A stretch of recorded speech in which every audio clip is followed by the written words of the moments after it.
Shabbat Shalom. While my obligations to the Sabbath and synagogue prevented me from being personally present, I understand that some 500 people RSVP'd to the Horace Mann School's Jewish Family Alliance Shabbat dinner last night.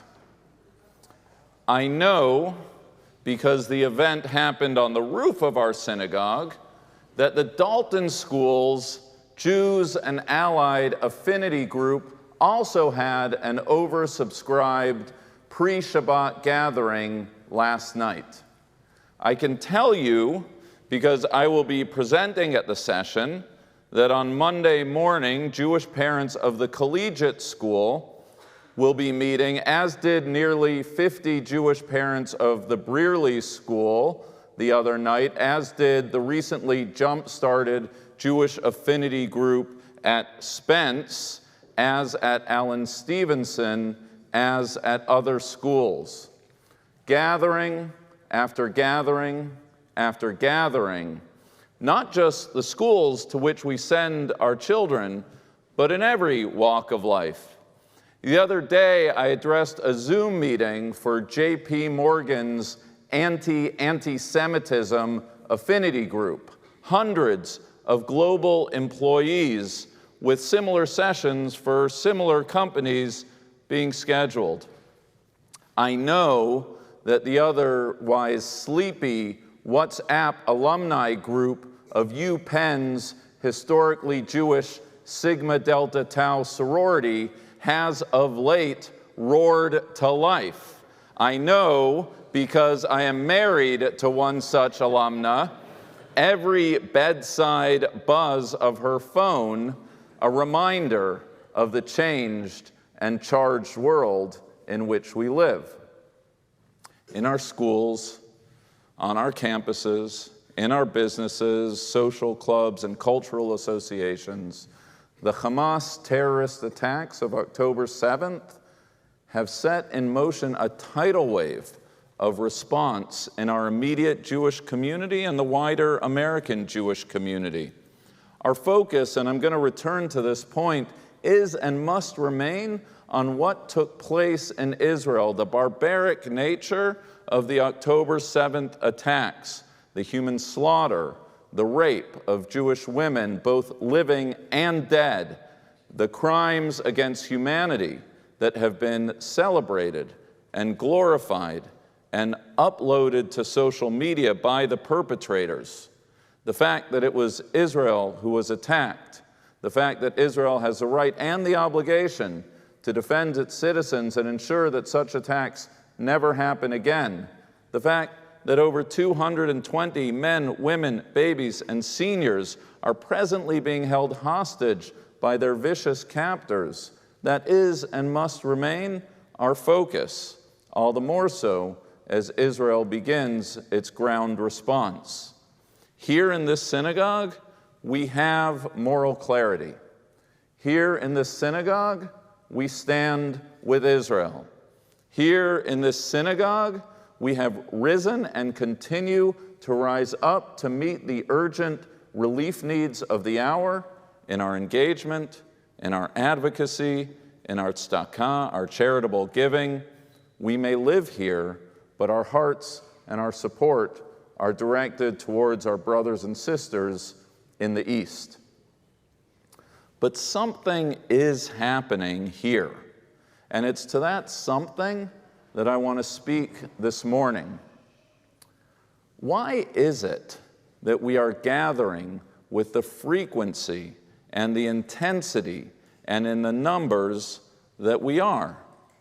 As a synagogue member commented to me in response to a packed sanctuary the other week, where did all these Jews come from? Some of the reasons are obvious. First and foremost, we are all traumatized. There is something deeply human about the outpouring of humanity that we are witnessing. When faced with loss, people want to be with people who can either sympathize or empathize with their grief. The Jewish people transformed into a global Shiva house of mutual support and presence. But it goes beyond that. Traumatized as we are, I think we are coming together to show each other and to show the world that we are not paralyzed. Our donations, our acts of chesed, kindness, we all want to do our part, and we all want to do it together. Then, of course, is the advocacy dimension. Our numbers show strength. We want to make sure that the institutions entrusted to educate our children and our grandchildren reflect our values. And if they don't, we want our objections to be made known together. We want to make sure that both the curriculum taught and the educators teaching it reflect the right of Jews to self-determination and self-defense. We want the administrations of our institutions to hold to the same standards when it comes to Jewish lives as any lives of any subset of humanity. We want to create, to use the vernacular of the day, safe spaces for Jews, intellectually, of course, and increasingly and alarmingly, physically as well. As Jews, we are seeking both physical and spiritual sanctuary. Why are Jews coming together as they are? To hold each other close and to hold our institutions accountable in this time of crisis. And were that to be all, were it only for these reasons that we are coming together, it would be enough. But I think that there is something more going on, something beyond just a room in which to cry, a forum to hear our values affirmed, or a writing workshop to analyze the insensitively worded letter drafted by some DEI administrator. There is something behind the heightened engagement of the already engaged and the Jews who have hitherto been only peripherally connected to the Jewish identity and community and are now leaning into both. The horrific events of October 7th and the world's subsequent reaction, prompting both an inward reflection and a great awakening in American Jewish identity. Sadly, I believe the impetus for much of what we are seeing is anti-Semitism, either the recrudescence of the world's most ancient hatred or just a realization that anti-Semitism has always been present, but it cannot be ignored. Anti-Semitism is uniformly bad, but it's not uniform in expression. It takes on different forms. It was in 1903 that Solomon Schechter coined a distinction between what he called the lower anti-Semitism and the higher anti-Semitism. The lower anti-Semitism, Schechter wrote, was found in the bullies of his childhood Romania who bloodied his nose as he walked home from school, or in its more acute forms, the trauma of the Kishinev pogroms that year. The higher anti-Semitism was different, an intellectual attack. Think the socialism of fools. In Schechter's day, a venomous form of anti-Jewish scholarship that denied Jews the sanctity of their religious texts and by extension the integrity of their faith. And while there are different kinds of anti-Semitism, higher and lower and otherwise, not only are they all connected, but they lead one to the next. Decades after Schechter, we look back knowing that the Nazi pseudoscience of race theory was but a predecessor to the dehumanization and exclusion of Jews, all of which was a prelude to the extermination of a third of our people.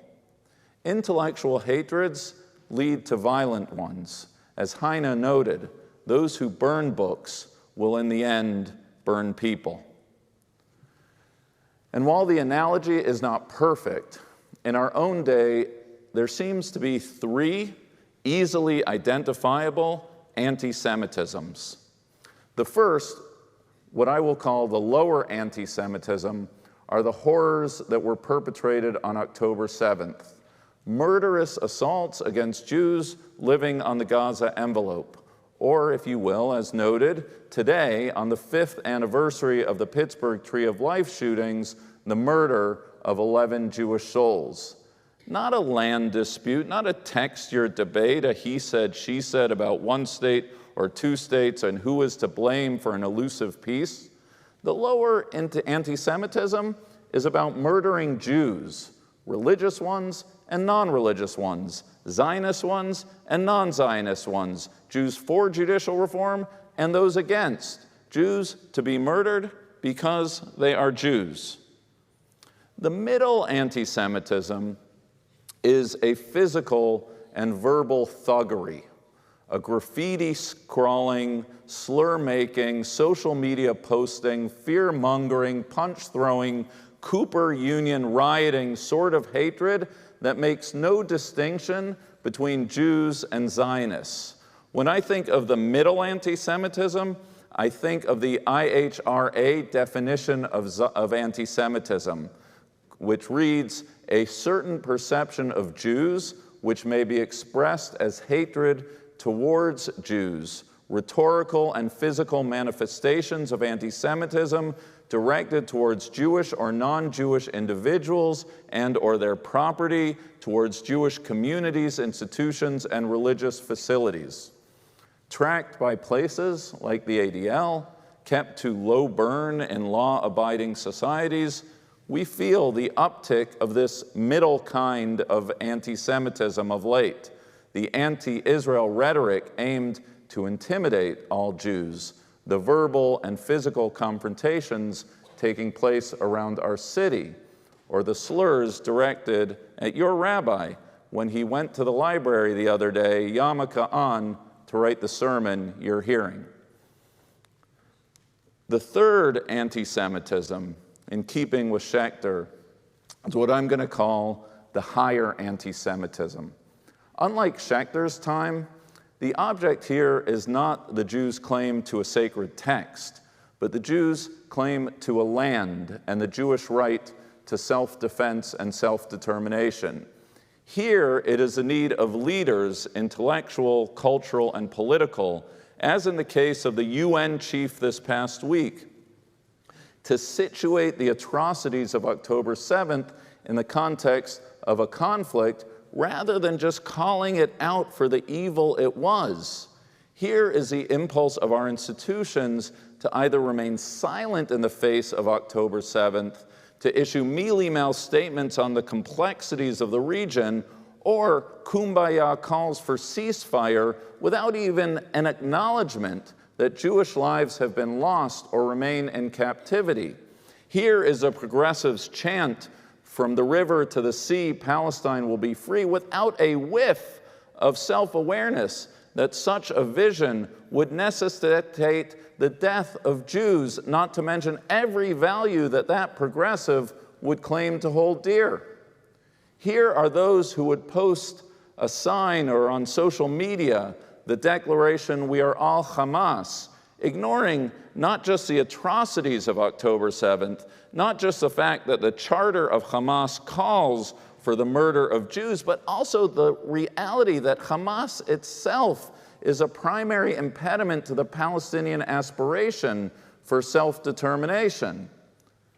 And while the threat and increased presence of the lower and the middle anti-Semitisms would be public enough to raise the alarm bells for Jews, it's a stinging acknowledgement of this third, higher anti-Semitism that I believe has shaken American Jewry to its core and woken it up from its slumber. In the wake of all of the woke justifications, the moral equivalencies, the yeah, buts, and whataboutisms of these past weeks, an unnerving realization has set in for American Jewry, a sense that we are not perhaps as secure here in America as we thought we were. Not an attack in some West Bank settlement, not a horrific shooting by a lunatic fringe white nationalist, or the bullying of a Hasid in Brooklyn, or the disturbed rantings of a now traded point guard or washed out rapper. The realization of something less violent but more nefarious, that in the eyes of many, Jewish lives are worth less than other lives.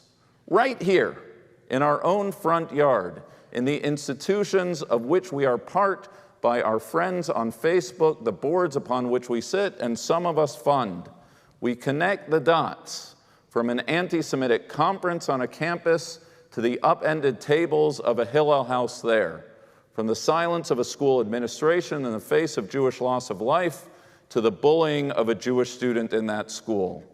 The moral whiplash of living in a world in which Israeli Jews are murdered and kept in continued captivity is not only justified, but then the blame is laid at the feet of Jews. In this great awakening, the reality to which we have awakened is not a pleasant one.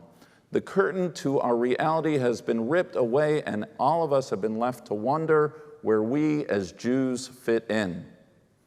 And in our unease, anxiety, and panic, we turn to each other. Inchoate as the connection to our Judaism may have been up to now, in crisis, we turn to our faith, to each other, and to our community for succor and strength. It was the late philosopher Eugene Borowitz who, in his book entitled The Mask Jews Wear, called American Jews Marranos in reverse.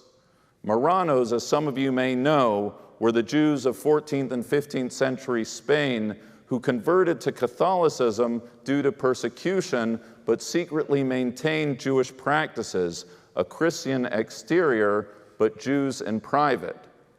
American Jews, on the other hand, have lived as Marranos in reverse, hitherto comfortable in our Jewish exterior, but removed from the well springs of our Jewish identity. And it was good while it lasted, but the world changed on October 7th, upending every prior assumptions we had about Jewish identity.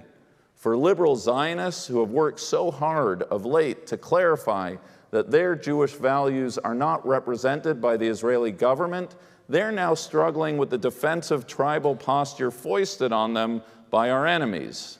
For those Zionists who have fought so long and so hard for a two-state solution, they are struggling with how to express outrage at October 7th, support for Israel's right to self-defense, and give voice to a principled and practical belief that Israel must ensure a viable path to Palestinian self-determination with the same ferocity as it prosecutes this war on Hamas. And for those who have existed these years with masks on, Jewish identities worn lightly but not intensely, they are trying to square the circle of what it means to be viewed and treated differently than previously believed. For so long, we have let ourselves to believe that this differentiating marker of Jewish identity was not such a differentiator.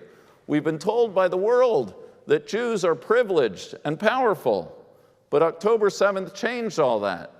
The higher anti-Semites of the world have made it clear that contrary to what we thought, Jewish lives don't matter. Our faith and our community that we may have taken for granted is now more important than ever.